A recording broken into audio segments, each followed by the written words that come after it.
Hello friends, I am Aashna Verma, BMS second crop student. और आज हम बात करेंगे ग्रीष्म ऋतु के बारे में। ग्रीष्म ऋतु का जो काल होता है ज्येष्ठ आषाढ़ यानी मार्च और अप्रैल का टाइम होता है जो अभी चल रहा है। ग्रीष्म ऋतु में वात का संचय, कफ का प्रकोप होता है, जठराग्नि मध्यम होती है और जो बल होता है वो क्षीण होता है। अब हम बात करते हैं इसके मौसम के बारे में। दिन के समय जो सूर्य की किरणें हैं वो तेज और उष्ण होती हैं, जिसके कारण ये पृथ्वी के सारे जलीय अंश और चिकनाई को सोख लेती हैं। और जगह जगह पर क्या होता है कि अचानक से पृथ्वी का तापमान बढ़ जाता है और हमें ताप का अनुभव होता है। इस समय गर्मी ज़्यादा होती है और दिन के समय लू चलने लगती है।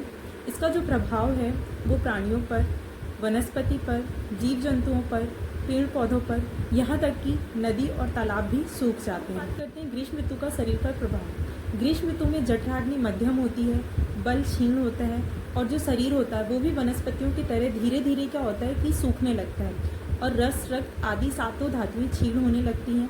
अतः दुर्बलता आ जाती है, पसीना अधिक आता है, जिसके कारण प्यास अधिक लगती है और हम ज़्यादा पानी का क्या करते हैं, सेवन करते हैं। पानी की मात्रा अधिक होने के कारण हमारी आंतों में जो अम्ल पाया जाता है वो जल में घुलकर कम हो जाता है, जिसके कारण जीवाणुओं का संक्रमण बढ़ जाता है और वमन यानी उल्टी, अतिसार, दस्त, पेचिस आदि रोगों की होने की जो संभावना है वो बढ़ जाती है। इस ऋतु में पित्त का प्रकोप होने से अधिक प्यास, जलन, रक्तपित्त यानी नाक से जो खून निकलता है गर्मी के टाइम पे वो, और चक्कर, सिर दर्द आदि रोग हो सकते हैं। इन रोगों और दुर्बलता से बचने के लिए आयुर्वेद में ऋतुओं के अकॉर्डिंग आहार विहार का सेवन बताया गया है। अगर हम उसे फॉलो करते हैं तो हम इन रोगों से बच सकते हैं।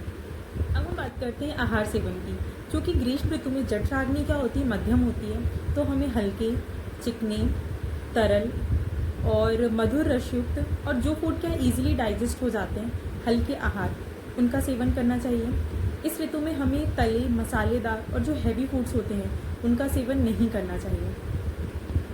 चीनी, दूध, दही, घी और छाछ का सेवन करना चाहिए, लेकिन एक बात ध्यान रखें, दही का सेवन रात्रि में नहीं करना चाहिए। ग्रीष्म ऋतु में उष्ण प्रकृति के खट्टे यानी इमली, अमचूर, कटु, तीखे, लवण, रूखे और कशीले पदार्थों का सेवन कम से कम मात्रा में करना चाहिए।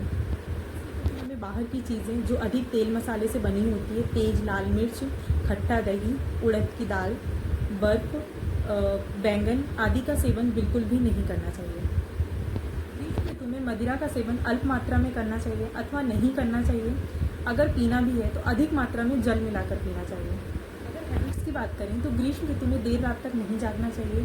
दिन के समय धूप में हमें अधिक टाइम तक नहीं घूमना चाहिए। इस ऋतु में हमें ज़्यादा भूखे प्यासे नहीं रहना चाहिए, यानी लंघन और व्रत वगैरह जो होते हैं वो ज़्यादा नहीं करना चाहिए। इस ऋतु में स्त्री सहवास ज़्यादा नहीं करना चाहिए। मल मूत्र का जो वेग है उसे धारण नहीं करना चाहिए। आज की इस वीडियो में इतना ही। नेक्स्ट वीडियो में हम वर्षा ऋतु की बात करेंगे। Please watch, like, share and subscribe my channel. Thank you.